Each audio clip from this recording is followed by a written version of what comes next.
Hello everyone. आज के class में मैं आप लोग के साथ फिर से रिंग होमोमॉर्फिज्म से रिलेटेड एक मैपिंग लेकर के आया हूं और मैं आप लोगों को इस लेक्चर्स में बताऊंगा कि अगर आपके पास इस टाइप के मैपिंग हो तो उसमें कितने रिंग होमोमॉर्फिज्म एग्जिस्ट करेंगे और वो किस किस तरह के होंगे। तो लेक्चर्स के अंत तक बने रहिए और चैनल पर नए हो तो प्लीज़ सब्सक्राइब करके बेल आइकन जरूर प्रेस कर दें। तो देखिए हमारे पास मैपिंग क्या है। तो देखिए जो हमारे पास मैपिंग है वो कुछ इस तरह से है F such that Z cross Z to Z cross Z, जहाँ की यहाँ अगर हम लोग बाइनरी ऑपरेशंस की बात करें तो component wise additions and component wise multiplications होता है। तो ये इसके मैपिंग हो गए। और एलिमेंट की बात करें तो यहाँ एलिमेंट पेयर वाइज में आता है, जहाँ की ये जो है वो फर्स्ट जेड को रिप्रेजेंट करता है और बी जो है वो सेकेंड जेड को रिप्रेजेंट करता है। और ये जेड जो है वो आप लोगों को पता है कि ये सेट ऑफ इंटीजर्स को इंडिकेट करता है। तो हम लोग क्या करेंगे, यहाँ मैपिंग को एस्टेब्लिश करने के लिए हम लोग एक एलिमेंट लेट कर लेंगे जेड क्रॉस जेड से। तो लेट करते हैं, let A is equal to, यहाँ हम लोग m comma n element let कर लेते हैं जो बिलोंग्स कर रहा है जेड क्रॉस जेड से। अब इस एलिमेंट को हम लोग इस तरह से भी लिख सकते हैं k equal to m comma zero plus ये क्या हो जाएगा दो कोमा ये एन। अब इसे हम लोग क्या लिख सकते हैं, इस तरह से वन वन करके m पार्ट्स में इसे डिवाइड कर सकते हैं। तो ये क्या हो जाएगा one plus M plus one comma ये जीरो आएगा और ये जो m है वो m टाइम्स यहाँ रिपीट कर रहा है। सिमिलरली प्लस ये जाएगा जीरो कोमा इस n को n पार्ट्स में वन वन करके ब्रेक कर देंगे। तो ये क्या हो जाएगा one plus and so one ये प्लस वन। तो ये कितने टाइम्स है, तो ये एन टाइम्स। तो आगे हम लोग इसे इस तरह से भी लिख सकते हैं वन कोमा जीरो प्लस ये one comma zero plus and so on, ये क्या हो जाएगा वन कोमा जीरो प्लस इसे अब हम लोग क्या लिखेंगे, लिखेंगे zero comma one plus zero comma one plus and so on plus ये जीरो कोमा वन। ये कितने टाइम्स आएगा, तो ये एन टाइम्स आएगा। और ये जो हमारे पास है वो कितने टाइम्स, तो ये एम टाइम्स है। अब इसे हम लोग इस तरह से भी लिख सकते हैं m into one comma zero plus ये क्या हो जाएगा n इंटू, तो ये हमारा k इक्वल टू आ गया। अब ये जो हमारे पास वन कोमा जीरो है और ये जीरो कोमा वन है, तो ये क्या रिप्रेजेंट कर रहा है, ये हमारे पास रिप्रेजेंट करता है ये जो हमारे पास जेड क्रॉस जेड है इसके आइडम्पोटेंट एलिमेंट को रिप्रेजेंट करता है। तो ये हमारे पास वन कोमा जीरो और ये जीरो कोमा वन है, इसे हम लोग एक्स वन और इसे हम लोग एक्स टू यहाँ लेट कर ले रहे हैं। तो k इक्वल टू हम लोग यहाँ क्या लिखेंगे, तो ये हो जाएगा m into x one plus ये n एक्स टू। तो ये हमारा क्या आ गया, k इक्वल टू वैल्यू आ गया। अब हम लोग क्या करेंगे, जैसे कि आप देख पा रहे हो कि ये हमारा m comma n Z cross Z से आ रहा है और इसे हम लोग इस तरह से रिप्रेजेंट कर रहे हैं। तो इसका मतलब क्या है कि ये जो जेड क्रॉस जेड है इसको जेनरेट कौन कर देगा, X one comma X two. ये दो एलिमेंट पूरे जेड क्रॉस जेड के एलिमेंट को ये क्या कर देंगे, जेनरेट कर देंगे। तो इसको हम लोग ऐसे यहाँ लिख सकते हैं। तो अब हम लोग यहाँ क्या करेंगे कि जो रिंग होमोमॉर्फिज्म्स की प्रॉपर्टीज है और रिंग होमोमॉर्फिज्म्स का डेफिनेशंस है उसका यहाँ यूज करेंगे। तो हमारे पास सबसे पहले प्रॉपर्टीज में आप लोगों को यहाँ दिखाता हूँ कि अंडर रिंग होमोमॉर्फिज्म मतलब अगर कोई मैपिंग रिंग होमोमॉर्फिज्म्स को फॉर्म कर रहा है तो सबसे पहले वो क्या करेगा कि जो आइडम्पोटेंट एलिमेंट होगा वो क्या करेगा, मैप करेगा आइडम्पोटेंट एलिमेंट से ही। मतलब कि under ring homomorphism idempotent elements map to idempotent element, कि जो डोमेन के आइडम्पोटेंट होंगे वो कोडोमेन के आइडम्पोटेंट एलिमेंट के साथ ही मैप करेगा। तो ये हमारे पास रिंग होमोमॉर्फिज्म्स का प्रॉपर्टीज है। अब हमारे पास रिंग होमोमॉर्फिज्म्स का जो डेफिनेशंस है का यूज करते हैं। तो रिंग होमोमॉर्फिज्म्स का डेफिनेशंस क्या कहता है कि ये जो हमारे पास एलिमेंट है उसमें अगर फंक्शंस को अप्लाई करते हैं तो ये क्या हो जाएगा, f of k equal to f of m comma m into x one plus n into x two. अब ये जो हमारे पास f of m of x one plus n of x two है तो हम लोग क्या लिख सकते हैं, तो रिंग होमोमॉर्फिज्म्स की डेफिनेशंस का फर्स्ट पॉइंट ये है कि f of x one plus x two equal to से लिख सकते हैं f of x one plus ये f of x two. Similarly second point क्या है कि अगर कोई स्केलर मल्टीप्लाई है एलिमेंट के साथ में तो इसको हम लोग क्या लिख सकते हैं, alpha into f of x.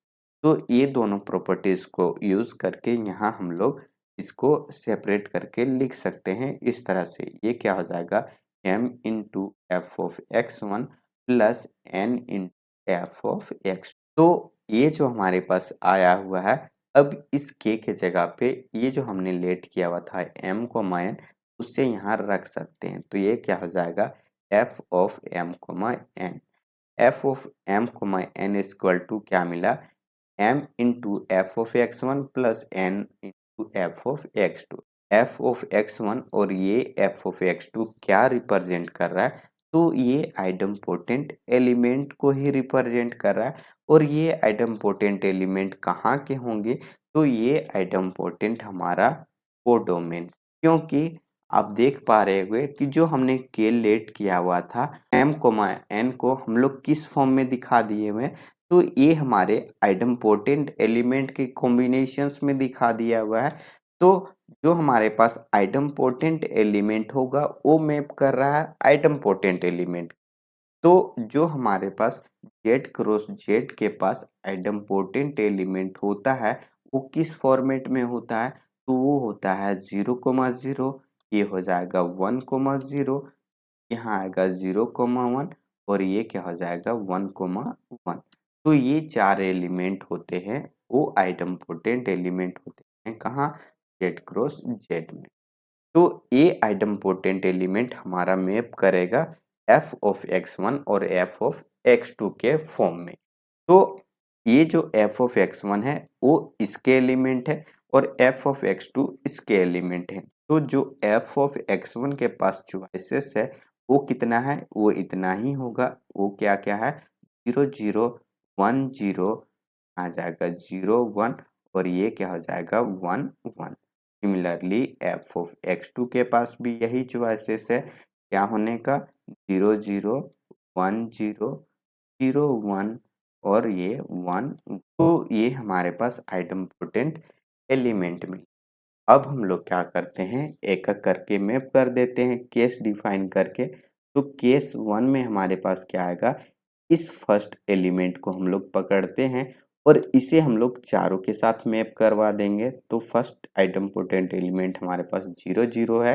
तो इस 0,0 को मैं आप लोगों को मैप करवा के दिखा दे रहा हूँ। तो ये क्या हो जाएगा, f of m comma n equal to क्या आएगा, m into 0,0 plus n into 0,0।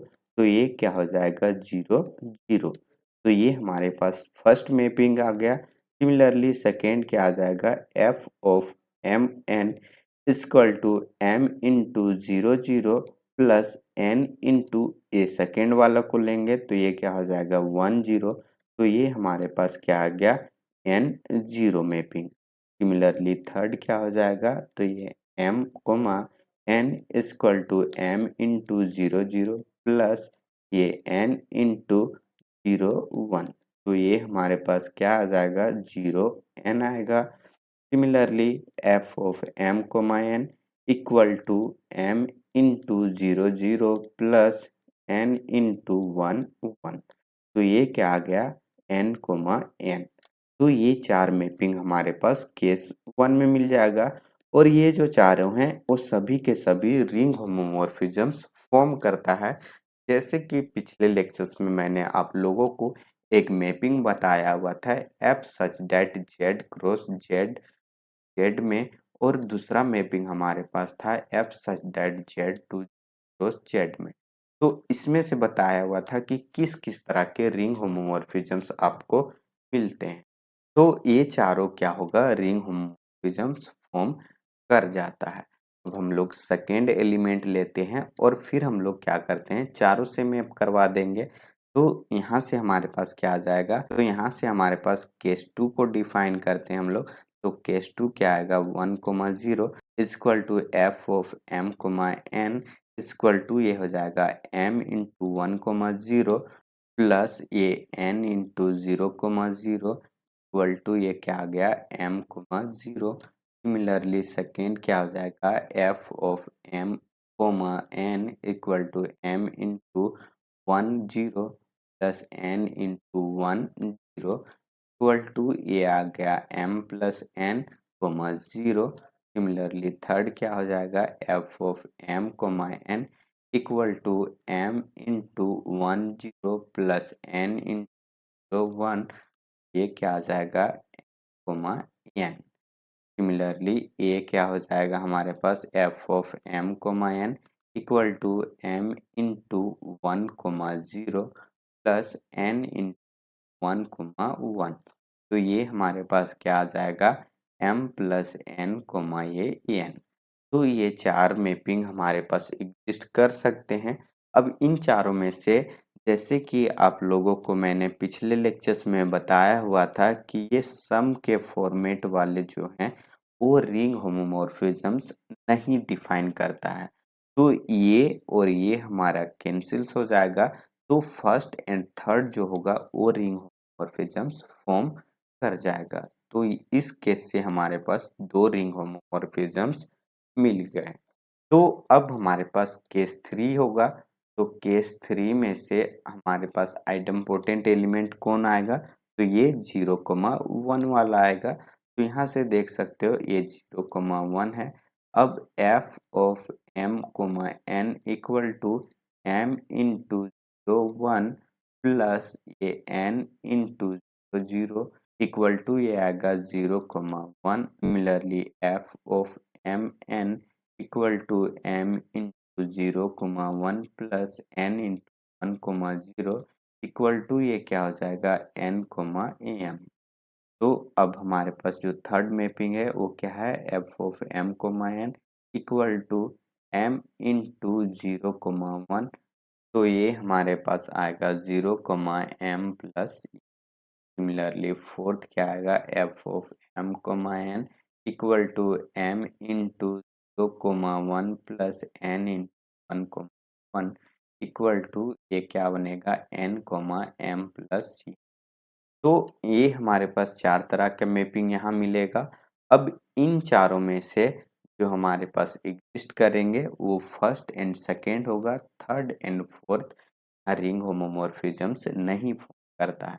तो इस केस में हमारे पास दो मिल गया। सिमिलरली अब हमारे पास लास्ट केस बच गया केस 4। तो इसमें आइडम्पोटेंट एलिमेंट हमारा कौन आएगा, तो ये हमारा लास्ट आइडम्पोटेंट एलिमेंट है। तो ये क्या है 1,1। अब हम लोग क्या रखेंगे f of m comma n equal to ये क्या आएगा m,1,1 plus n into coma. तो ये क्या हो गया, ये हो जाएगा m कोमा एन। अर्ली सेकेंड क्या आएगा f of m comma n equal to m into 1,1 plus n into 1,0 equal to ये आएगा m plus n comma m. तो ये हमारे पास सेकेंड मैपिंग हो।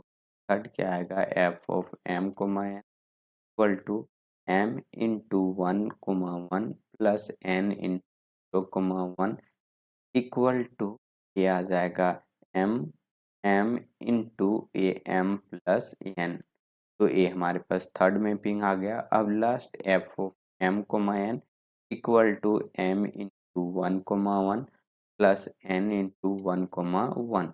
तो ये क्या बनेगा, m plus n comma m plus n. तो ये हमारे पास लास्ट मैपिंग, मतलब ये इस तरह के हमारे पास 4 मैपिंग बन गए।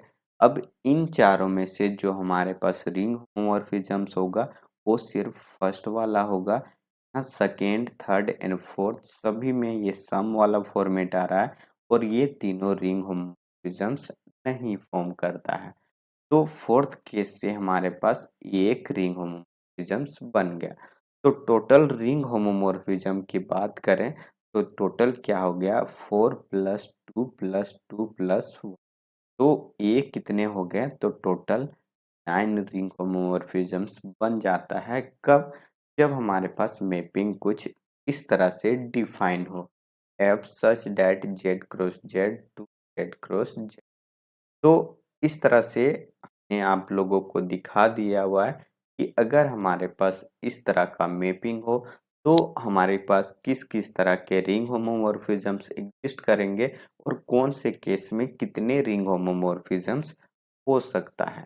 तो हमने आप लोगों को इन तीनों लेक्चर्स में बताया हुआ है कि अगर हमारे पास डोमेन और कोडोमेन में जो हमारे पास रिंग अवेलेबल हो उस सेट ऑफ इंटीजर्स से लेकर के बनाया गया हुआ है। तो अगर हमारे पास सेट ऑफ इंटीजर्स रिंग दिया जाए और उसमें से भी अगर मल्टीप्लिकेशंस में दो या दो से अधिक सेट ऑफ इंटीजर्स हो तो हम लोग वहां से कैसे रिंग होमोमॉर्फिज्म्स को काउंट करते हैं वो इन तीनों पिछले लेक्चर्स में आप लोगों को पता चल गया होगा। तो इन तीनों लेक्चर्स में कहीं भी कोई कन्फ्यूजन्स हो तो आप ज़रूर कमेंट करें ताकि मैं उसे देख करके उस पे काम करूं और आपको फिर से बताने की कोशिश करूं। तो चलिए मिलते हैं हम लोग नेक्स्ट लेक्चर्स में। और जाते जाते एक चीज़ बता देता हूं कि अगर आप मेरे चैनल पे नए हो तो प्लीज़ अपने दोस्तों के साथ शेयर करके उन्हें भी मेरे क्लासेस को फॉलो करने ज़रूर भूलें। तो thank you so much for watching this video. Bye bye, take care.